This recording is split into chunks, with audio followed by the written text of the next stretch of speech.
તો બોલો, નેતાઓ અને આગેવાનોની સેવા માટે નાના ભૂલકાઓ પાસે કરાવ્યું કામ। તારી ગામે એક સરકારી પ્રાથમિક શાળાના નાના ભૂલકાઓ પાસે કરાવ્યું આવું કામ। સરકારી પ્રાથમિક શાળામાં ડિજિટલ બોર્ડના ઉદ્ઘાટન પ્રસંગે નેતાઓની સેવા માટે બાળકો પાસે કરાવ્યું કામ।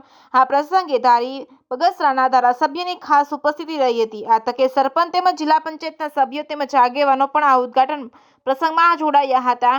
એક બાજુ સરકાર દ્વારા ભણશે ગુજરાત આગળ વધશે ગુજરાતના બેનરો લગાવવામાં આવે છે, તો આમાં કઈ રીતે ભણશે બાળકો? એક બાજુ સરકાર દ્વારા બાળ મજૂરીની સામે ઝુંબેશ ચલાવવામાં આવે છે, તો બીજી બાજુ નેતાઓની સેવા માટે સરકારી શાળામાં ભણતા બાળકો પાસે કામ કરાવવામાં આવે છે। સરકારનું ભણશે ગુજરાતનું સૂત્ર પોકળ સાબિત થયું છે, તો આ નાના બાળકો પાસે આ કામ કરાવ્યું કેટલું યોગ્ય છે? જેકેએસ ન્યૂઝ ગુજરાતી સાથે સંજય વાળા, ધારી। પાણી